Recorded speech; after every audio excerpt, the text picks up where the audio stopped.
चलो केम छो मित्रों मजामा। आरबी स्टडी सेंटर में तमारुं स्वागत।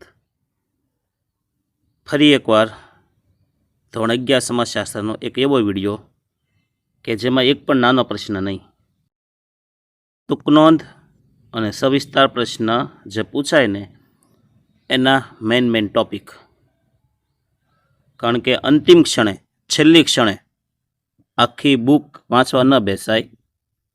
मात्र આપણે કહીએ ને મુદ્દાની ડાયરી, એ મુદ્દાની ડાયરી જે બનાવી હોય ને વાંચી લેવાય, બસ આ મુદ્દાની ડાયરી જ છે એમ સમજી અને આપણે તમારે પણ જો જરૂર હોય તો લખી શકાય આ બધું। તો આ મુદ્દાની ડાયરી રૂપે આજનો લેક્ચર જે ફાસ્ટ રિવિઝન છે આપણા માટે એ પણ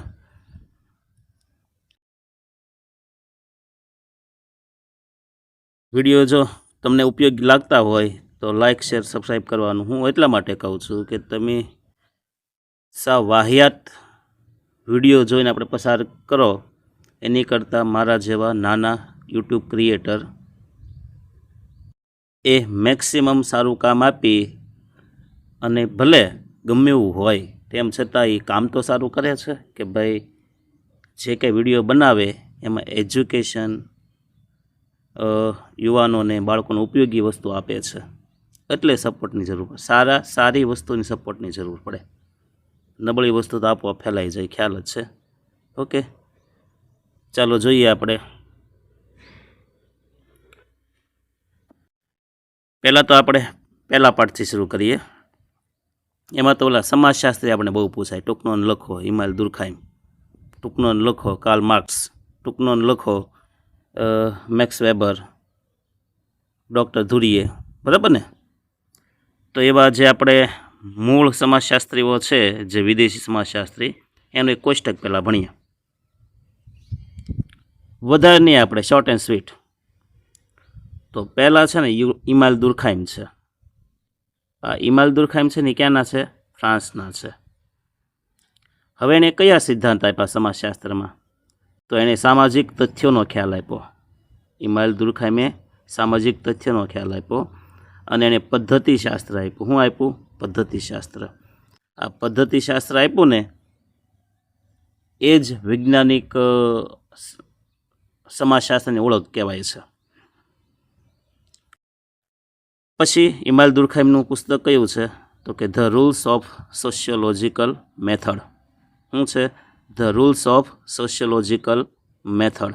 आ एमनी बुकनुं नाम छे। पछी मित्रों बीजा नंबर छे ऑगस्ट कॉन्त, जेने आपणे समाजशास्त्रना शुं कहीए? पिता कहीए छीए। समाजशास्त्रना कोण छे? पिता।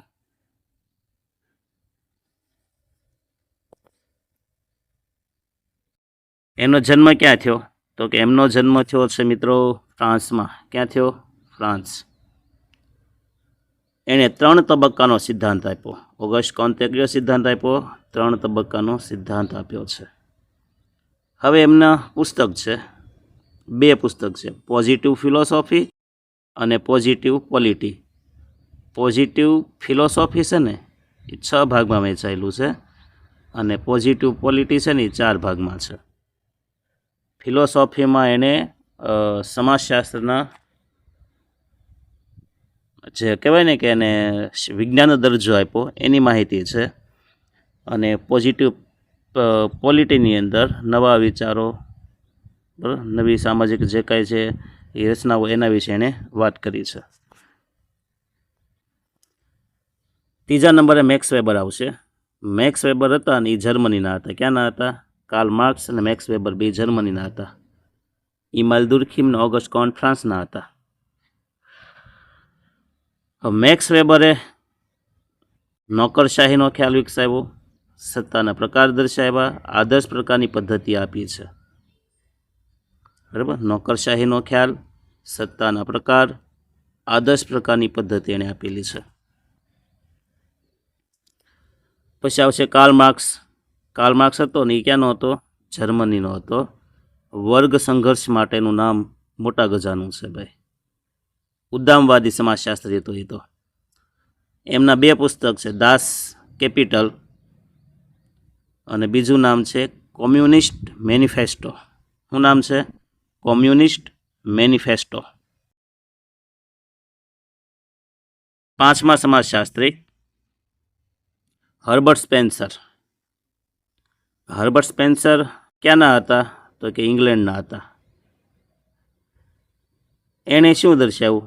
તો કે એણે એમ કીધું ભાઈ કે સમાજને છે ને શરીર રચના સાથે એને સરખાવ્યો છે. શરીરના અંગો જેમ કામ કરે સુમેળ ભર્યું, એ રીતના સમાજના અંગો પણ કામ કરે છે. પછી બીજું, એણે સામાજિક ઉત્ક્રાંતિનો સિદ્ધાંત આપ્યો છે. હર્બર્ટ સ્પેન્સરે કયો સિદ્ધાંત આપ્યો? સામાજિક ઉત્ક્રાંતિનો સિદ્ધાંત. પછી એના 2 બુક છે, 2 પુસ્તક છે, ધ સ્ટડી ઓફ સોશિયોલોજી અને the principal of sociology. Study of sociology, principal of sociology, આવા 2 બુક એને આપેલી છે. પછી જોઈએ મેક્સ વેબરના મતે સત્તાના પ્રકાર. તો મેક્સ વેબરના મતે સત્તાનો સિદ્ધાંત આપ્યો છે, સત્તાના પ્રકાર આપ્યા છે. તો 3 પ્રકારની સત્તા હોય: બૌદ્ધિક સત્તા, પરંપરાગત સત્તા અને વિભૂતિમાન સત્તા. મેક્સ વેબરના મતે કેટલા પ્રકારની સત્તા હોય? 3 પ્રકારની. કઈ કઈ? બૌદ્ધિક સત્તા, પરંપરાગત સત્તા અને વિભૂતિમાન સત્તા.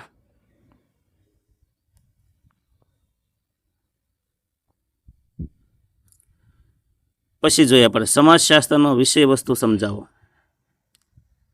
તો એક તો પહેલાં તો આ વિષય વસ્તુ સમજાવ્યું કોણે? તો સમાજશાસ્ત્ર વિષય વસ્તુ સમજાવનાર છે, જો અંડરલાઇન કરી છે આપણે, રાઉન્ડ કર્યો છે, એલેક્સ ઇન્કલિસ. કોણ આવશે? એલેક્સ ઇન્કલિસ. હવે એને 3 બાબત નોંધી છે વિષય વસ્તુમાં.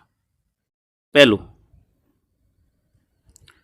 સમાજના મૂળભૂત એકમોનો અભ્યાસ. સમાજશાસ્ત્ર છે ને એ કોનો અભ્યાસ કરે છે? સમાજના મૂળભૂત એકમનો અભ્યાસ. બીજું, પાયાની સામાજિક સંસ્થાઓનો અભ્યાસ. ત્રીજું, પાયાની સામાજિક પ્રક્રિયાઓનો અભ્યાસ. ટૂંકું કહીએ ને તો સમાજના એકમોનો અભ્યાસ, સમાજની સંસ્થાઓનો અભ્યાસ અને સમાજની અંદર જે પ્રક્રિયાઓ થાય છે એનો અભ્યાસ. આ એનું વિષય વસ્તુ. ત્યાર પછી માનવશાસ્ત્રની કેટલી શાખા છે? કઈ કઈ? તો મિત્રો માનવશાસ્ત્રની 3 શાખા છે: શારીરિક માનવશાસ્ત્ર, સાંસ્કૃતિક માનવશાસ્ત્ર અને પુરાતત્વીય માનવશાસ્ત્ર. માનવશાસ્ત્રની કેટલી શાખા છે? તો કે 3: શારીરિક માનવશાસ્ત્ર, સાંસ્કૃતિક માનવશાસ્ત્ર અને પુરાતત્વીય માનવશાસ્ત્ર. અહીં આપણે આ પહેલા પાઠના IMP પ્રશ્ન આપણે પૂરા કરીએ. જો તમને એમ લાગતું હશે ક્યાંક ને ક્યાંક અમને ઉપયોગી છે તો પાછા મિત્રોને જાણ કરજો, સબસ્ક્રાઈબ કરજો. બીજો પાઠ શરૂ કરીએ, સમાજશાસ્ત્રના મૂળભૂત ખ્યાલો. એમાં દરજ્જા, વર્ગ ને સમુદાય ને આ બધું આવશે. તો જોઈએ આપણે. પહેલો પ્રશ્ન છે, દરજ્જાના કેટલા પ્રકાર કયા કયા? તો મિત્રો દરજ્જાના 2 પ્રકાર છે, એક અર્પિત દરજ્જો, એક પ્રાપ્ત દરજ્જો. Short and sweet. અર્પિત એટલે જે આપોઆપ મળી જાય છે, જન્મની સાથે મળતું હોય છે. અમુક સંબંધમાં જોડાવ એટલે એ દરજ્જો મળી જાય, અર્પિત દરજ્જો. જેમ કે લગ્ન કરો એટલે એ પતિ પત્ની, એ દરજ્જો તો મળી જ જાય. એ કાંઈ લેવો ન પડે, એના માટે ભણવું ન પડે. પતિ બનવા માટે, પત્ની બનવા માટે, પિતા બનવા માટે, કાકા બનવા માટે એ આપોઆપ. છોકરો બનવા માટે કાંઈ શિક્ષણ લેવું પડતું નથી. તો જે આપોઆપ મળી જાય છે અર્પિત દરજ્જો. જેમ કે મહિલાનો હોદ્દો, છોકરો, છોકરી, માતા પિતા, ભાઈ, પત્ની, આ બધા જે દરજ્જા છે ને અર્પિત દરજ્જા છે, એ ક્યાંયથી લેવા પડ્યા નહીં. પછી છે ને બીજો પ્રાપ્ત દરજ્જો. પ્રાપ્ત દરજ્જો એટલે મેળવવો પડે, પ્રાપ્ત કરવો પડે. એમાં શિક્ષણની જરૂર પડે. તો જુઓ, વકીલ, જજ, અધ્યાપક, કંડક્ટર, ડ્રાઈવર, આ બધા જે દરજ્જા છે ને કેવા છે? પ્રાપ્ત દરજ્જા છે. પછીનો પ્રશ્ન મિત્રો, સામાજિક નિયંત્રણની પદ્ધતિઓ જણાવો. તો સામાજિક નિયંત્રણની 2 પદ્ધતિ છે: ઔપચારિક નિયંત્રણ, અનૌપચારિક નિયંત્રણ. જેમાં કાયદા કાનૂનની જરૂર પડે, ઔપચારિક નિયંત્રણ, જેમ કે આપણે સંવિધાન, આઈપીસી, પછી એવિડન્સ એક્ટ, આ બધા આરટીઓના કાયદા ઘણા બધા છે ભાઈ, આરટીઈના, આરટીઆઈના, આ બધા ઔપચારિક નિયંત્રણ માટે છે. પણ અનૌપચારિક નિયંત્રણ એટલે શું? તો કે સમાજ કે જ્ઞાતિના જે નિયમો હોય ને એના દ્વારા નિયંત્રણ થાય ને અનૌપચારિક કહેવાય, જે લખેલા નથી, ફરજિયાત નથી, પણ તેમ છતાં આપણે એનું પાલન કરીએ છીએ. પછીનો પ્રશ્ન, કિંગ્સલે ડેવિસે સમુદાયના કયા 2 માપદંડો દર્શાવ્યા છે? કિંગ્સલે ડેવિસે સમુદાયના 2 માપદંડ દર્શાવ્યા. એક પ્રાદેશિક નિકટતા અને બીજું સામાજિક પૂર્ણતા. પ્રાદેશિક નિકટતા એટલે કે નજીક નજીક હોવા જોઈએ, સમુદાયને કહેવાય કે નજીક નજીક રહેતા હોય, અને બીજું સામાજિક સંપૂર્ણતા, જે તે સમુદાયને લગતી સંપૂર્ણતા એ વ્યક્તિમાં હોવી જોઈએ, એ સમુદાયમાં હોવી જોઈએ, જે સમાજને લાગુ પડે એ તમામ વસ્તુઓ જે સમુદાયને લાગુ પડવી જોઈએ. પછી જોઈએ સમૂહના લક્ષણો. સમૂહના લક્ષણો 4 છે. તો સમૂહ શબ્દ છે તો એમાં આવશે 2 કે તેથી વધુ વ્યક્તિ હોય તો સમૂહ કહેવાય, વાત હાચી છે. સમાન હોવાની ભાવના, તો સમૂહ તો જ કહેવાય કે એમાં કંઈક સમાનતા હોય, કંઈક સામ્ય હોય. ત્રીજું સામૂહિક પ્રકારનો ઉદ્દેશ્ય, સમૂહમાં શું હોય છે, જે કાર્ય થાય છે એમાં બધા સમાન છે ઉદ્દેશ્ય હોય છે. ચોથું સામાજિક આંતરક્રિયા થતી હોય છે, એમાં સભ્યો વચ્ચે શું થતી હોય સમૂહમાં? સામાજિક આંતરક્રિયા. પછી સમાજશાસ્ત્રના મૂળભૂત ખ્યાલો કયા કયા છે? તો સમાજશાસ્ત્રના મૂળભૂત ખ્યાલોમાં આવશે સમાજ, સમુદાય, સમૂહ, મંડળ, મૂલ્ય, ધોરણ, સંસ્કૃતિ, દરજ્જાઓ, ભૂમિકાઓ, સામાજિક ક્રિયાઓ, વર્ગ, સામાજિક નિયંત્રણ, સામાજિક પરિવર્તન, આ બધા સમાજશાસ્ત્રના મૂળભૂત ખ્યાલ છે. અને સમાજશાસ્ત્રના મૂળભૂત ખ્યાલો કોણે આપ્યા? એમિલ દુર્ખીમે. પછીનો પ્રશ્ન, સમાજશાસ્ત્રીઓએ સમાજના કયા લક્ષણો દર્શાવ્યા છે? તો સમાજશાસ્ત્રીઓએ સમાજના છે ને 6 લક્ષણ દર્શાવ્યા. ઓલા સમૂહના લક્ષણ હતા, હવે આવશે સમાજના લક્ષણ, કે સમાજ હોય તો એના કંઈક તો લક્ષણ હોય ને. તો 6 લક્ષણ છે સમાજના. પહેલું, સામાજિક સંબંધો હોય, સમાજ હોય ત્યાં. બીજું, સમાનતા અને વિભિન્નતા 2 હોય. ત્રીજું, જુદા જુદા જૂથો અને પેટા જૂથ હોય, બરોબર છે, સમાજ હોય ત્યાં બંને હોય, જૂથ હોય, પેટા જૂથ હોય. ચોથું, સામાજિક નિયંત્રણ હોય, સમાજ હોય ત્યાં નિયંત્રણ હોય છે. પાંચમું, સાતત્યતા, સમાજ છે હંમેશા લાંબા સમય સુધી ટકી રહે છે. અને છઠ્ઠું, પરિવર્તન, સમાજ હોય ને પરિવર્તન શક્ય છે. તો આ થઈ ગયા આપણે લક્ષણો. ફરીવાર બોલીએ કે સમાજશાસ્ત્રીઓએ સમાજના લક્ષણો 6 દર્શાવ્યા. એક તો સામાજિક સંબંધો, સમાનતા અને વિભિન્નતા, જુદા જુદા જૂથો અને પેટા જૂથો, સામાજિક નિયંત્રણ, સાતત્ય અને પરિવર્તન. એટલે આપણે સમાજશાસ્ત્રના લક્ષણો છે. પછી જુઓ સમુદાયના લક્ષણો જણાવો. પહેલા સમૂહ, પછી સમાજ, હવે આવશે સમુદાય. સમુદાયના લક્ષણોમાં એક તો સમુદાય હોય ત્યાં વસ્તી હોય છે, પહેલું લક્ષણ વસ્તી. બીજું, સમુદાય હોય ને ચોક્કસ ભૌગોલિક પ્રદેશ હોય છે, બરાબર ને. ત્રીજું, સમુદાયના સભ્યો વચ્ચે પરસ્પરાવલંબન હોય છે, એકબીજા પર આધાર રાખે છે. ચોથું, સામૂહિક જીવનમાં વિકસેલા સમાન ધોરણો અને પ્રવૃત્તિનું સંકલન હોય છે. સમુદાય હોય ને એટલે એના ધોરણો એટલે કે નિયમો સરખા હોય છે, અને જે કંઈ પ્રવૃત્તિ કરે એમાં સંકલન હોય છે. પાંચમું, સામુદાયિક ભાવના હોય છે કે અમે બધા એક છીએ, સાથે રહેવું જોઈએ, એકબીજા પ્રત્યે લાગણી હોય છે, માન સન્માન હોય છે, તો આ સામુદાયિક ભાવના કહેવાય છે. એ સમુદાયમાં જોવા મળે છે અને લક્ષણમાં આવશે. પછી સામાજિક ધોરણના મુખ્ય લક્ષણો જણાવો. હવે ધોરણ એટલે ખબર છે ને, કાયદા કાનૂન નિયમ, પણ સમાજના. તો સામાજિક ધોરણના મુખ્ય લક્ષણો જણાવો.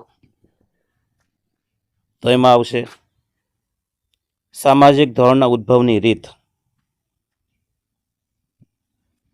કે આવા ધોરણો નિયમો આવે ક્યાંથી, કઈ રીતના ઉદ્ભવે, એનું લક્ષણ છે.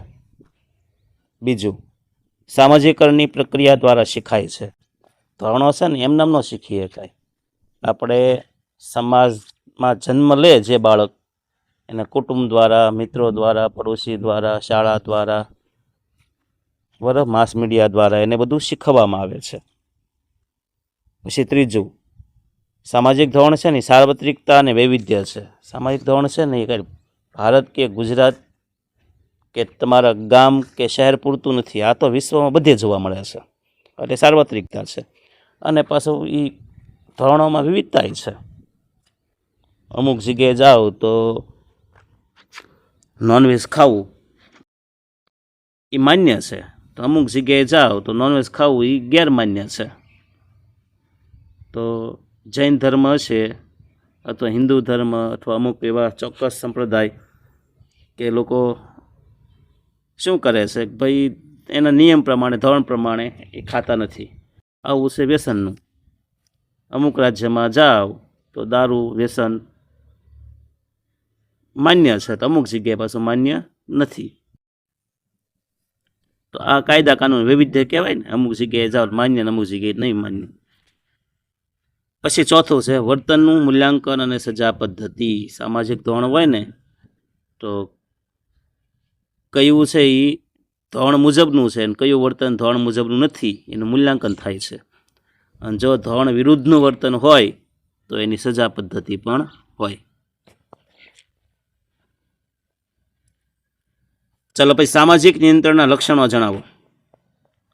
તો સામાજિક નિયંત્રણના છે ને 3 લક્ષણ છે: સાર્વત્રિકતા, સામાજિક નિયંત્રણ અને એક વિવિધતા. ફરી વાર બોલું, બીજા મુદ્દામાં થોડી ભૂલ કરી કે સાર્વત્રિકતા, જો સામાજિક નિયંત્રણ છે ને એ કોઈ એક જગ્યાએ નથી, બધી જગ્યાએ જોવા મળે. એટલે પહેલું લક્ષણ છે સાર્વત્રિકતા. બીજું, સામાજિક નિયંત્રણ એક પ્રક્રિયા છે જે આપણે પેઢી દર પેઢીને શીખવવાની હોય. અને ત્રીજું, સામાજિક નિયંત્રણમાં શું છે? વિવિધતા છે.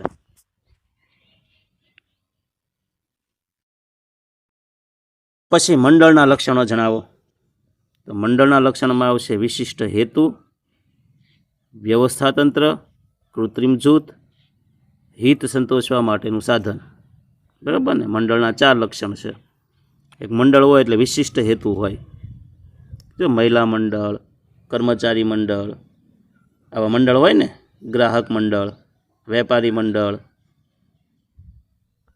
સફાઈ કામદાર મંડળ, કડિયા કામ કરતા એનું મંડળ, ખેત ઉત્પાદન જે સાથે જોડાયેલા હોય એમનું મંડળ, ભગવાન હોય એનું મંડળ હોય, રામા મંડળ, રામજી મંડળ, અથવા મંદિર હોય એનું મંડળ હોય. તો આ જે મંડળ હોય ને એના લક્ષણ કયા? તો કે 4 લક્ષણ. એક તો એનો વિશિષ્ટ હેતુ હોય છે મંડળનો. પછી બીજું, એનું ચોક્કસ વ્યવસ્થા તંત્ર હોય, એ પ્રમાણે કામ કરવાનું હોય મંડળને. પછી મંડળ છે ને એ કુદરતી કૃત્રિમ જૂથ છે, જે ઊભું કરેલું છે, માણસોએ ઊભું કરેલું જૂથ છે. અને ચોથું, આ મંડળ છે ને હિત સંતોષવા માટેનું સાધન છે. મંડળમાં રહે એટલે એના ચોક્કસ હિતનો એને મળે છે, એના પુરાવા થાય છે. ચાલો ત્રીજો પાઠ જોઈએ આપણે. માત્ર મુદ્દાઓ, બીજું કાંઈ નહીં. સામાજિક વ્યવસ્થા અને સામાજિક રચનાતંત્ર. તો પહેલો પ્રશ્ન છે, ટાલકોટ પાર્સન્સે માનવ ક્રિયા વ્યવસ્થાને કયા 4 ભાગમાં વિભાજિત કર્યું? તો માનવ ક્રિયા વ્યવસ્થાને 4 ભાગમાં વિભાજિત કર્યું છે. એમાં પહેલું છે જૈવિક અવસ્થા, બીજું વ્યક્તિમત્તાની અવસ્થા, ત્રીજું સામાજિક વ્યવસ્થા, ચોથું સાંસ્કૃતિક વ્યવસ્થા. ફરીવાર, માનવ ક્રિયા વ્યવસ્થાને ટાલકોટ પાર્સન્સે કેટલા ભાગમાં વિભાજિત કર્યું? 4 ભાગમાં છે. હવે પાછા કયા 4 ભાગ?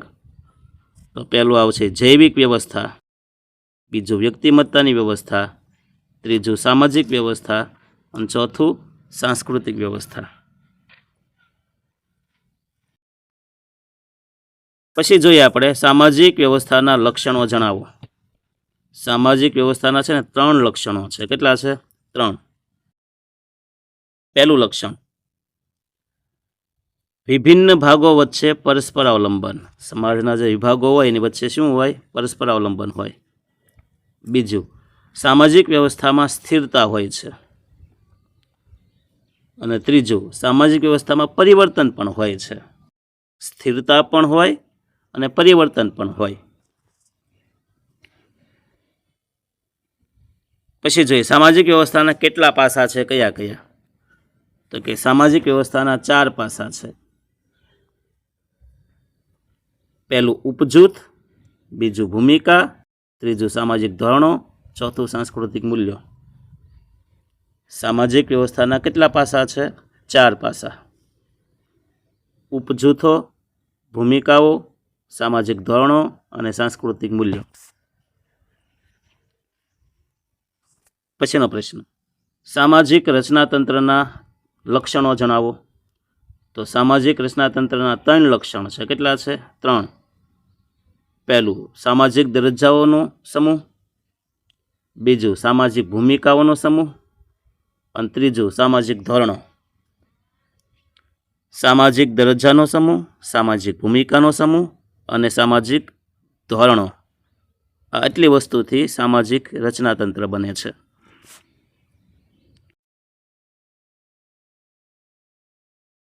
પછી સામાજિક વ્યવસ્થાને ટકી રહેવા માટે કઈ 4 કાર્યાત્મક જરૂરિયાતો હોવી જોઈએ? જો આ વસ્તુ કોણે કીધી? ટાલકોટ પાર્સન્સ. કોણ આવશે? ટાલકોટ પાર્સન. એણે સામાજિક જે વ્યવસ્થા છે ને એને ટકી રહેવા માટે 4 કાર્યાત્મક જરૂરિયાતો એણે કીધી છે. અને એને એક મોડલ આપેલું છે. આપણે અગાઉના લેક્ચરમાં કંઈક ભણ્યા છું, એગિલ મોડલ. કયું આપ્યું? એગિલ મોડલ. હવે એગિલ મોડલમાં એ એટલે અનુકૂલન, જી એટલે ધ્યેય પ્રાપ્તિ, આઈ એટલે સુગ્રથન અને એલ એટલે રચનાતંત્રની જાળવણી કે તંગદિલી નિવારણ. બરાબર ને? તો સામાજિક વ્યવસ્થાને ટાલકોટ પાર્સન્સે 4 કાર્યાત્મક જરૂરિયાતો દર્શાવી છે. કઈ કઈ? તો કે અનુકૂલન, બીજું ધ્યેય પ્રાપ્તિ, ત્રીજું સુગ્રથન અને ચોથું રચનાતંત્રની જાળવણી, જેને એગિલ મોડલ દ્વારા આપણને સમજાવેલું છે. સામાજિક ક્રિયા દ્વારા ઉદ્ભવતી પેટા વ્યવસ્થાની ચર્ચા કરો. તો સામાજિક ક્રિયા વ્યવસ્થાની ચર્ચા આપણે થઈ ગયેલી છે અગાઉ, પણ ફરી વખત રિવિઝન થાય એટલે ટાલકોટ પાર્સન્સે દર્શાવી છે. પહેલું છે જૈવિક વ્યવસ્થા. જો એગિલ મોડલમાં આ વસ્તુ નથી, આ પેટા વ્યવસ્થાની વાત છે. ઓલું કાર્યાત્મકતાની વાત હતી. જૈવિક વ્યવસ્થા, વ્યક્તિમત્તાની વ્યવસ્થા, સામાજિક વ્યવસ્થા, સાંસ્કૃતિક વ્યવસ્થા.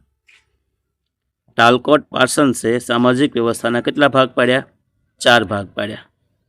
જૈવિક વ્યવસ્થા, વ્યક્તિમત્તાની વ્યવસ્થા, સામાજિક વ્યવસ્થા અને સાંસ્કૃતિક વ્યવસ્થા. ત્યાર પછીનું સામાજિક વ્યવસ્થાના લક્ષણો જણાવો. તો સામાજિક વ્યવસ્થાના લક્ષણો ટાલકોટ પાર્સન્સે દર્શાવ્યા. વાસ્તવમાં ટાલકોટ પાર્સન્સ ચવાઈ ગયા, બધા મુદ્દામાં આવ્યા છે. તો ટાલકોટ પાર્સન્સે સામાજિક વ્યવસ્થાના 3 લક્ષણો દર્શાવ્યા છે. પહેલું, વિભિન્ન ભાગો વચ્ચે પરસ્પર અવલંબન. બીજું, સામાજિક વ્યવસ્થામાં સ્થિરતા. અને ત્રીજું, સામાજિક વ્યવસ્થામાં પરિવર્તન, જે અગાઉ આપણે આના મુદ્દા આવ્યા હતા. રિવિઝન થાય. સામાજિક વ્યવસ્થાના પાસાની ચર્ચા કરો. જો આવી ગયો પ્રશ્ન ફટાફટ. તો સામાજિક વ્યવસ્થાના પાસામાં 4 પાસા: ઉપજૂથ, ભૂમિકા, સામાજિક ધોરણ અને સાંસ્કૃતિક મૂલ્યો.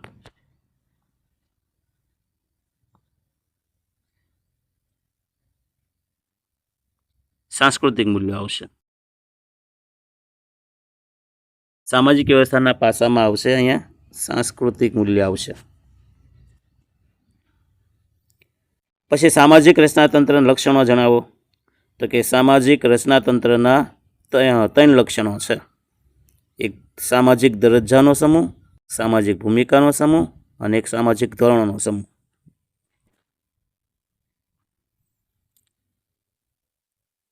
હવે જોઈએ આપણે ચેપ્ટર 4 સામાજિક પ્રક્રિયા અને સામાજિક પરિવર્તન. તો અહીંયા પણ પાર્સન્સ આવે, ટાલકોટ પાર્સન્સ. પાર્સન્સે સામાજિક ક્રિયાના કયા તત્વો દર્શાવ્યા છે? તો ટાલકોટ પાર્સન્સે સામાજિક ક્રિયાના 4 તત્વો દર્શાવ્યા છે. કયા 4?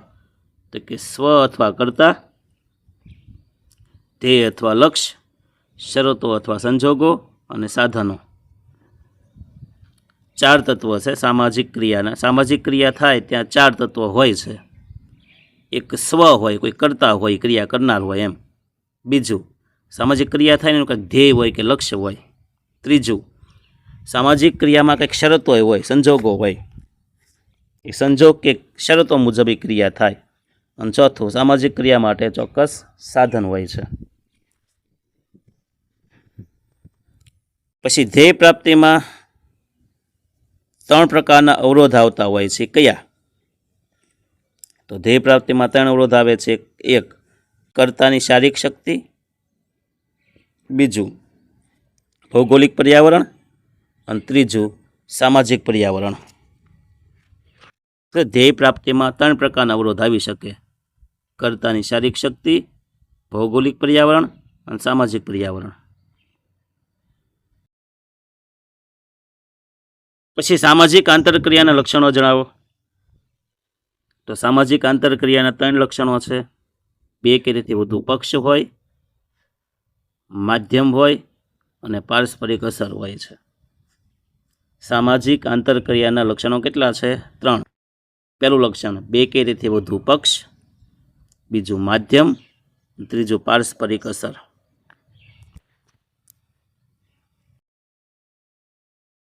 સમાજશાસ્ત્રી ડેવિસે આંતરક્રિયાના કયા 3 પ્રકારો દર્શાવ્યા છે?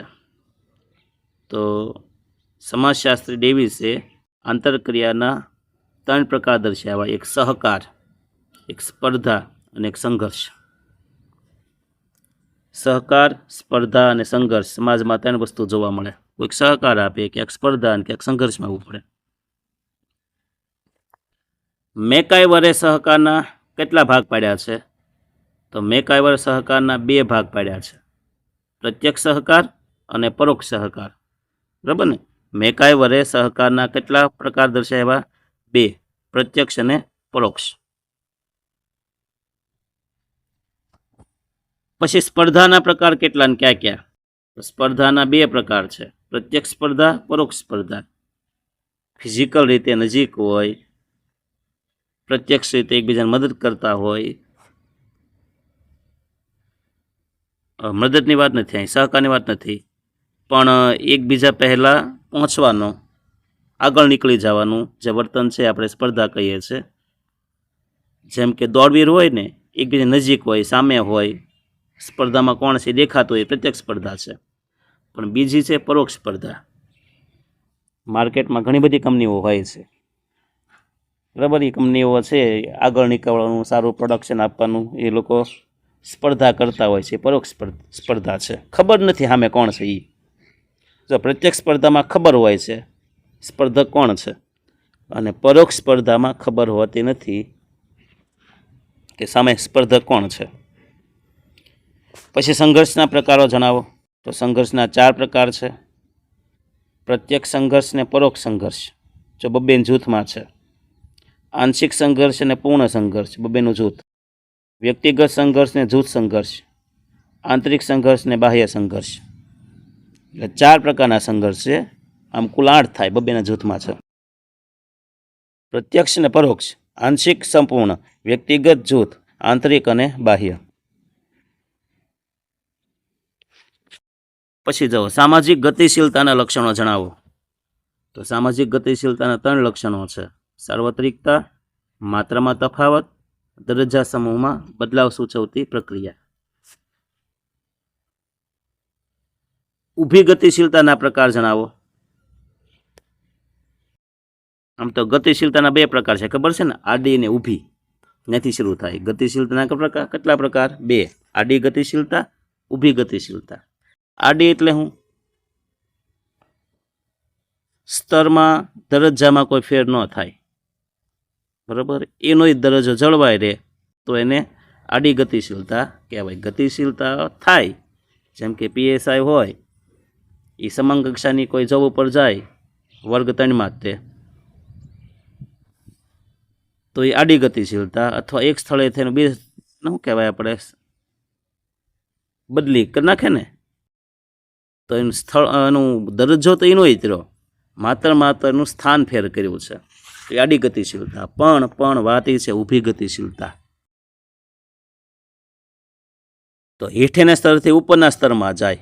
કેમ? કોન્સ્ટેબલ હોય તો એ હેડ કોન્સ્ટેબલ બની જાય, ASI, PSI, SP, DSP, DGP, જે કંઈ ઉપલા હોદ્દા પર જાય તો એને ઊભી ગતિશીલતા કહેવાય.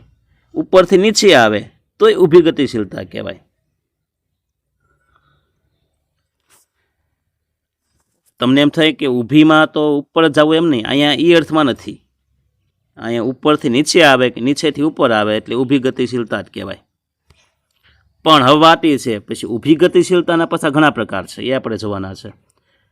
એટલે ઉપરથી નીચે કે નીચેથી ઉપર આવે તો એ ઊભી ગતિશીલતા કહેવાય. પણ એનાય પાછા બે પ્રકાર છે. જુઓ કે ઉર્ધ્વગામી ઊભી ગતિશીલતા, નિમ્નગામી ઊભી ગતિશીલતા. હવે ઓલું યાદ રાખવાનું તમારે કે નીચેથી ઉપર જાય તો ઉર્ધ્વગામી અને ઉપરથી નીચે આવે તો નિમ્નગામી. ઉર્ધ્વગામીમાંય પાછા બે પ્રકાર, વ્યક્તિલક્ષી, જૂથલક્ષી. કોઈ એક વ્યક્તિ નીચેથી ઉપર જાય તો એ વ્યક્તિલક્ષી કહેવાય ને, એક જ વ્યક્તિ એમ. પણ આખું જૂથ, આખો સમૂહ, આખી જ્ઞાતિ, આખો સમાજ નીચેથી ઉપર જાય તો, જો નીચેથી ઉપર જાય તો એની વાત છે, તો એ જૂથલક્ષી ઉર્ધ્વગામી. ઉર્ધ્વગામી એટલે નીચેથી ઉપર જવું. હવે છે નિમ્નગામી ઊભી ગતિશીલતા. નિમ્નગામી એટલે ઉપરથી નીચે આવવું, ઊંચા દરજ્જામાંથી નીચે દરજ્જામાં આવવું, નીચી પાયરીમાં આવવું. એમાંય બે પ્રકાર. કોઈ એક વ્યક્તિ હોય એ ઉપરના સ્તરમાંથી નીચેના સ્તરમાં આવે તો વ્યક્તિલક્ષી. પણ મિત્રો, આખો સમૂહ, જૂથ ઉપરથી નીચે આવી જાય તો જૂથલક્ષી નિમ્નગામી કહેવાય. સામાજિક પરિવર્તનના સ્વરૂપો જણાવો. સામાજિક પરિવર્તનના સ્વરૂપો 3 છે મિત્રો. ઉત્ક્રાંતિ સ્વરૂપનું રેખીય પરિવર્તન, આરોહ અવરોહ સ્વરૂપનું પરિવર્તન, ચક્રીય પરિવર્તન. ઉત્ક્રાંતિ એટલે હું સતત ને સતત ઉપર જતું હોય એ ઉત્ક્રાંતિ કહેવાય. આરોહ અવરોહ એટલે સીધી લાઈનમાં ઘડીક ઉપર ઘડીક નીચે, ઘડીક ઉપર ઘડીક નીચે આમ થતું હોય, આરોહ અવરોહ કહેવાય. ચક્રીય એટલે હું જ્યાંથી શરૂ થયું ત્યાંથી મૂળ સ્વરૂપમાં પાછું ફરે એને ચક્રીય કહેવાય છે. મોબાઈલની શોધ છે ને, ટેલિફોનથી મોબાઈલની શોધ યાદ છે ને, ક્યારેય નીચે આવ્યું જ નથી, શોધ સતત ઉપરને ઉપર થતી રહી. આરોહ અવરોહમાં શું હોય છે? તેજી મંદી હોય, વસ્તી હોય ને એ ઘડીક વધઘટ થાય, તે આરોહ અવરોહનું પરિવર્તન કહેવાય. ચક્રીયમાં શું છે? જન્મ મરણ આવે, જન્મ થયો એટલે ધીરે ધીરે પાછું મૃત્યુ થાય ને વળી પાછો એ જન્મ થાય છે, એ ફરિયાદ કરે છે, એ ચક્રીય પરિવર્તન. પછી સામાજિક ક્રિયાના તત્વ હમણાં તો આવી ગયું હતું આપણે. તો 4 તત્વ છે: સ્વ અથવા કર્તા, ધ્યેય અથવા લક્ષ્ય, શરતો અથવા સંજોગ અને સાધનો. ફરીવાર, ધ્યેય પ્રાપ્તિના આવતા અવરોધો કયા? તો કર્તાની શારીરિક શક્તિ, ભૌગોલિક પર્યાવરણ, સામાજિક પર્યાવરણ. હમણાં ભણી ગયા આપણે. સામાજિક આંતરક્રિયાના લક્ષણો જણાવો. તો કે 2 કે થી વધુ પક્ષ હોય, માધ્યમ હોય છે અને પારસ્પરિક અસર હોય છે. સામાજિક આંતરક્રિયાના સ્વરૂપમાં સહકાર, સ્પર્ધા અને સંઘર્ષ હોય છે. સહકારના કેટલા પ્રકાર? પ્રત્યક્ષ અને પરોક્ષ. સ્પર્ધાના કેટલા પ્રકાર? પ્રત્યક્ષ સ્પર્ધા, પરોક્ષ સ્પર્ધા. સંઘર્ષના કેટલા પ્રકાર? 4 પ્રકાર ભણી ગયા ને બબ્બે જૂથમાં. પ્રત્યક્ષ, પરોક્ષ, આંશિક, સંપૂર્ણ, વ્યક્તિગત, જૂથ, આંતરિક અને બાહ્ય સંઘર્ષ. સામાજિક ગતિશીલ લક્ષણોમાં સાર્વત્રિકતા, માત્રામાં તફાવત, દરજ્જામાં બદલાવ. હાલો, સામાજિક ગતિશીલતાના પ્રકાર, આડી ગતિશીલતા, ઊભી ગતિશીલતા જે હમણાં જ ભણી ગયા એટલે રિવિઝન ન કરતા. પણ સામાજિક પરિવર્તનના લક્ષણો જણાવો. તો સામાજિક પરિવર્તનના છે ને 5 લક્ષણ છે. સામાજિક પરિવર્તન એ પ્રક્રિયા છે, સામાજિક પરિવર્તન સાર્વત્રિક પ્રક્રિયા છે, સામાજિક પરિવર્તન એ રચનાતંત્રમાં પરિવર્તન દર્શાવે છે, સામાજિક પરિવર્તન એ કાર્યોમાં પરિવર્તન દર્શાવે છે, અને સામાજિક પરિવર્તન સ્વયંજનિત અને આયોજિત છે.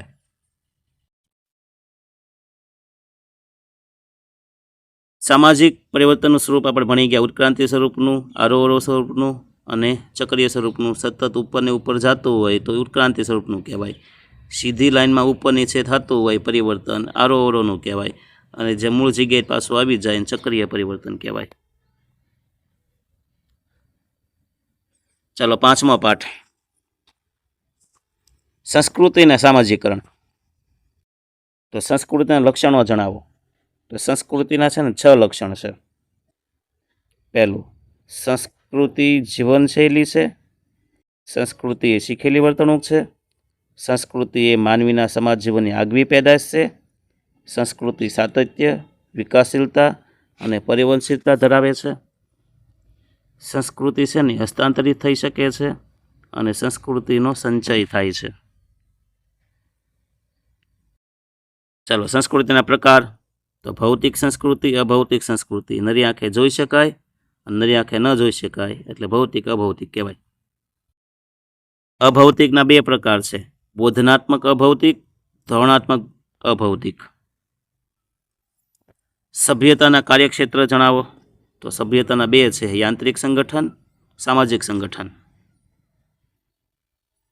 સામાજિકરણના મુખ્ય વાહકો જણાવો. તો કે સામાજિકરણના મુખ્ય વાહકોમાં કુટુંબ, મિત્ર જૂથ, શાળા, સમૂહ માધ્યમ. 6ઠ્ઠો પાઠ, ભારતની મૂળભૂત સામાજિક સંસ્થાઓ કઈ. તો કે કુટુંબ, શાળા, મિત્ર જૂથ એ સામાજિક સંસ્થાઓ છે.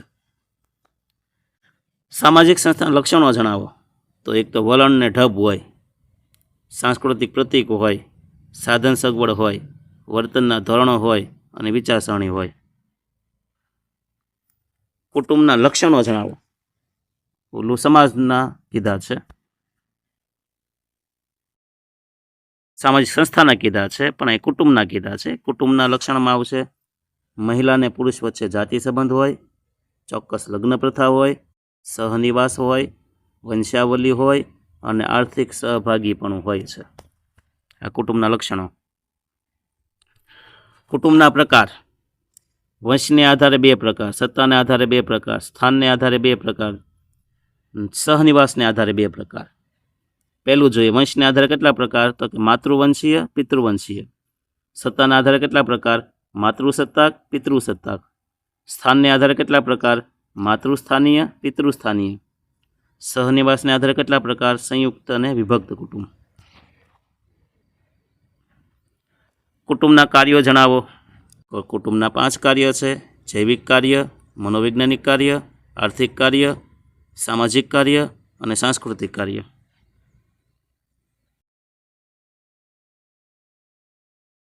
કુટુંબ સંસ્થામાં આવેલા પરિવર્તનો જણાવો. તો કુટુંબ નાનું બનતું જાય છે, જવાબદારી ક્ષેત્રે ઘટતી જાય છે, પતિ પત્ની વચ્ચેના સંબંધમાં પરિવર્તન આવ્યું અને માતા પિતા અને સંતાનો વચ્ચેના સંબંધમાં પરિવર્તન. લગ્નના ઉદ્દેશ્યો જણાવો. તો લગ્નના 4 ઉદ્દેશ છે, ધર્મનું પાલન કરવું, પ્રજોત્પત્તિ કરવી એટલે કે સંતતિ પ્રાપ્તિ કરવી, રતિ એટલે જાતિ ક્રિયા કરવી અને ગૃહ નિવાસ. આ 4 લક્ષણો છે, 4 ઉદ્દેશો. લગ્નના પ્રકાર જણાવો. તો એક સાથી લગ્ન, બહુ સાથી લગ્ન. એમ બહુ સાથી લગ્નમાં પાછા કેટલાય પ્રકાર પડશે. બહુપત્નીત્વ લગ્ન, બહુપતિત્વ લગ્ન. બહુપત્નીત્વમાં તે ભગીની બહુપત્નીત્વ, અભગીની બહુપત્નીત્વ. બહુપતિત્વમાં તે ભાતૃક બહુપતિત્વ, અભાતૃક બહુપતિત્વ. પછી લગ્ન સાથી પસંદગીના ક્ષેત્રો જણાવો. તો લગ્ન સાથીમાં શું હોય છે, ઘણા ધોરણો છે, કાયદા છે. એક તો આંતરલગ્ન, બહિર્લગ્ન, સમલોમ લગ્ન, અનુલોમ લગ્ન, પ્રતિલોમ લગ્ન. આ બધા વિશે માહિતી મેં મોટા લેક્ચર આપ્યો ને એમાં છે તે જોઈ લીજો. લગ્ન સાથીની પસંદગીમાં અગ્રતા સૂચક ધોરણો તો કે 3 છે. કુલીનશાહી, હારા કુળમાં પણ આવવાની દીકરીને, દિયર વટુ, જેઠ વટુ કે સાળી વટુ અને પિતરાઈ લગ્ન. લગ્ન સંસ્થામાં આવેલા પરિવર્તનો જણાવો. તો લગ્ન સંસ્થામાં પરિવર્તનમાં લગ્નનું ધાર્મિક પાસું નબળું પડતું ગયું, હિન્દી લગ્નમાં કરારી રૂપ આવી ગયું, લગ્ન વય ઊંચી જાય છે, લગ્ન સાથીની પસંદગીના ધોરણમાં પરિવર્તન આવી ગયું, આંતરજ્ઞાતિ લગ્ન શક્ય બન્યા, બહુપતિત્વ કે પત્ની લગ્ન થતાં એ ગેરકાયદેસર બની ગયા, સ્વપસંદગીના લગ્નનું પ્રાધાન્ય મળી ગયું, છૂટાછેડા ને કાનૂની માન્યતા મળી ગઈ. તો આ છે લગ્ન સંસ્થામાં આવેલા પરિવર્તનો. હવે જોઈએ આપણે જ્ઞાતિના લક્ષણો જોઈએ. તો જ્ઞાતિના લક્ષણોમાં આવશે હિન્દુ સમાજનું જુદા જુદા ખંડોમાં, કારણ કે જ્ઞાતિ લગભગ હિન્દુ અથવા બીજો કોઈ એકાદો ધર્મ હોય તો, બાકી ક્યાંય નથી. એટલે મોટા જ્ઞાતિની વાત આવે ને હિન્દુ આવશે.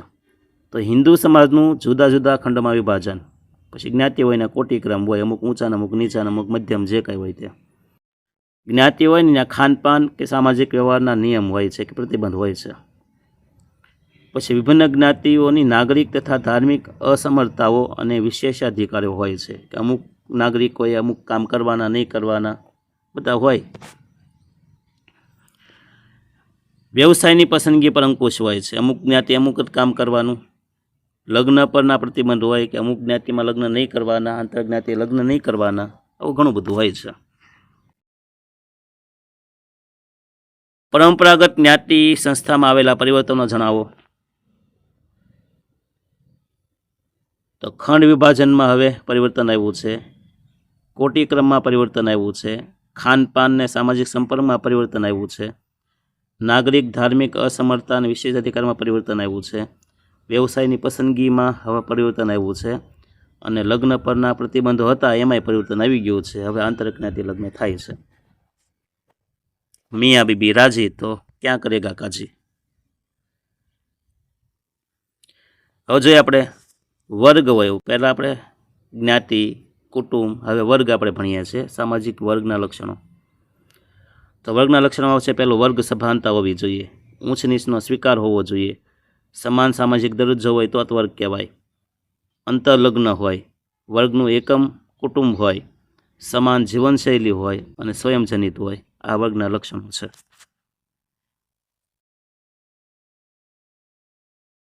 સાતમો પાઠ સમાજશાસ્ત્રીય સંશોધન પદ્ધતિઓ. એમાં જોઈએ આપણે મહત્વના પ્રશ્ન. તો સામાજિક સંશોધનના હેતુઓ જણાવો. તો સામાજિક સંશોધનના હેતુઓ છે ને 3 છે. હકીકતોની શોધ અને ચકાસણી કરવી, હકીકતો વચ્ચેનો સંબંધ શોધવો અને વૈજ્ઞાનિક સિદ્ધાંતો સ્થાપવા. સામાજિક સંશોધનના હેતુઓ કેટલા છે? 3. હકીકતની શોધ અને ચકાસણી, હકીકત વચ્ચેનો સંબંધ અને વૈજ્ઞાનિક સિદ્ધાંતો સ્થાપવા. પછીનો મહત્વનો પ્રશ્ન છે સામાજિક સંશોધન માટેના મુખ્ય સોપાનો, સ્ટેપ. 7 સ્ટેપ છે, જેમાંથી 1 માર્કના પૂછાય કે સંશોધનનું પહેલું સ્ટેપ કયું, છેલ્લું સ્ટેપ કયું. તો એ જોઈએ. સંશોધનના મુખ્ય સોપાનમાં પહેલું છે વિષયની પસંદગી કરવી. બીજું સંશોધનનું આયોજન કરવું. ત્રીજું ઉપકલ્પના નિર્માણ કરવું. ચોથું માહિતી એકત્રીકરણની પ્રયુક્તિની પસંદગી કરવી કે માહિતી આપણે કઈ પ્રયુક્તિ દ્વારા મેળવશું. પછી માહિતીનું એકત્રીકરણ. છઠ્ઠું માહિતીનું વર્ગીકરણ અને પૃથ્થકરણ. 7મું સંશોધનના તારણો અને સામાન્યીકરણ. તો આ થઈ ગઈ વાત આપણે સંશોધનના સોપાનોની. પહેલું કયું છે? વિષયની પસંદગી. છેલ્લું કયું? સંશોધનના તારણો અને સામાન્યીકરણ. પછી જોઈએ સમાજશાસ્ત્રની સંશોધન પદ્ધતિઓ. તો એમાં આવશે 5 પદ્ધતિ છે. સર્વેક્ષણ પદ્ધતિ, મુલાકાત પદ્ધતિ, પ્રશ્નાવલી પદ્ધતિ, નિરીક્ષણ પદ્ધતિ, વ્યક્તિ તપાસ પદ્ધતિ. સર્વેક્ષણ પદ્ધતિમાં માહિતી એકત્રીકરણની પ્રયુક્તિ કઈ? તો સર્વેક્ષણ પદ્ધતિમાં માહિતી મેળવવા માટે બે છે. મુલાકાત દ્વારા માહિતી મળે, પ્રશ્નાવલી પદ્ધતિ દ્વારા પણ માહિતી મળે. પછીનું સર્વેક્ષણના વિભાગ.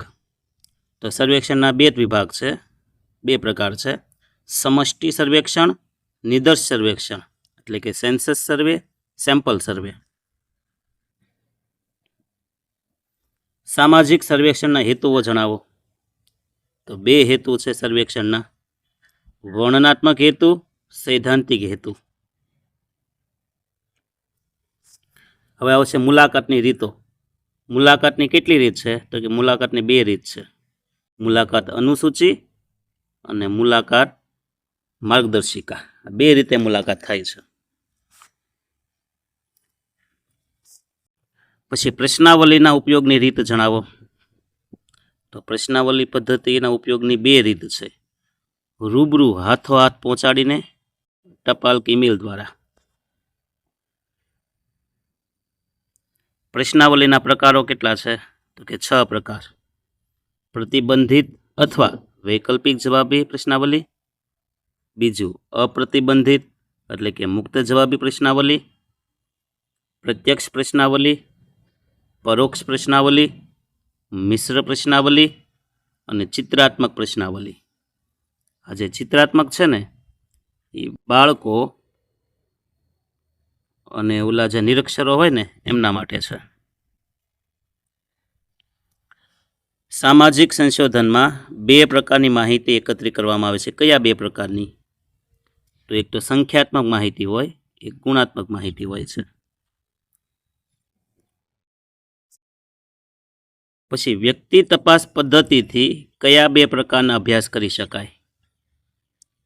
તો એમાં આવશે વ્યક્તિ અધ્યયન અને સમૂહ કે સમુદાય અધ્યયન.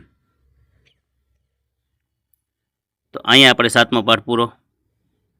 4 મિનિટ થઈ આ પાઠમાં. તે હવે 8મો પાઠ એટલે આપણું પૂરું થઈ જાય.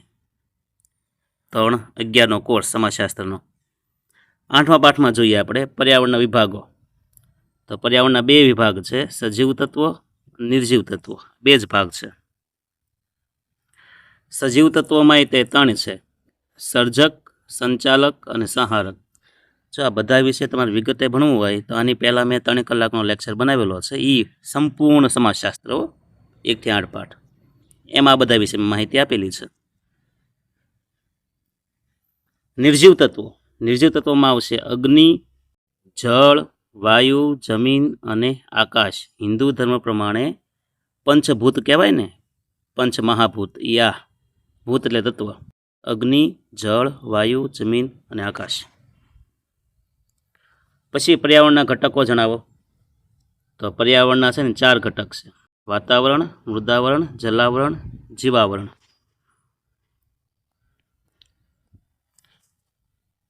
લેન્ડિસે દર્શાવેલા પર્યાવરણના પ્રકાર.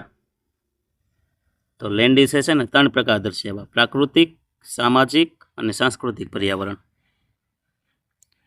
ઓગબોને દર્શાવ્યા છે. અને પછી મેકાઇવરે તે ઓગબનની વાત કરીએ આપણે તો ઓગબન અને નિમકોફે પર્યાવરણના 2 પ્રકાર દર્શાવ્યા: પ્રાકૃતિક પર્યાવરણ, માનવ સર્જિત પર્યાવરણ. મેકાઇવરે પણ પર્યાવરણના પ્રકાર દર્શાવ્યા, જેને 3 પ્રકાર દર્શાવ્યા છે: ભૌતિક, આર્થિક અને સામાજિક પર્યાવરણ. પછી જોઈએ પ્રદૂષણના પ્રકાર. તો કે 5 પ્રકાર: હવાનું પ્રદૂષણ, જળ પ્રદૂષણ, જમીન પ્રદૂષણ, ઘોંઘાટ કે અવાજનું પ્રદૂષણ, કિરણોત્સર્ગ પ્રદૂષણ. પછી મિત્રો ગ્લોબલ વોર્મિંગની અસરો. વિશ્વનું પૃથ્વી કે વિશ્વનું વાતાવરણ જે ગરમ થાય, પૃથ્વીનો ગોળો જે ગરમ થાય છે ને ગ્લોબલ વોર્મિંગ કહેવાય. ગ્રીન હાઉસના કાકાનો છોકરો છે એ તે. ગ્લોબલ વોર્મિંગ જોઈએ તો એની પહેલી અસર છે હિમ દ્રાવણ પીગળવું. એટલે કે હિમાલયમાં અથવા હિમ એટલે બરફ, ધ્રુવ પ્રદેશમાં જે બરફ છે ને એ પીગળશે. અને પીગળશે એટલે શું થશે? દરિયામાં જશે અને દરિયાની સપાટી ઉપર આવશે. બીજું, જળ અને વાયુ પરિવર્તન થશે, ખેત ઉત્પાદનનો ઘટાડો થશે, નાશ થશે, જૈવ જીવન સંકટમાં આવશે, ઠેઠ બેક્ટેરિયા, જીવાણુ, ફૂગથી લઈને કદાવર પ્રાણીઓ સુધી બધા જીવને અસર થશે. આ વાત થઈ ગ્લોબલ વોર્મિંગની. અને છેલ્લો પ્રશ્ન કે મુદ્દો કે પર્યાવરણ સંબંધિત દિવસો આપણે જોવાના છે.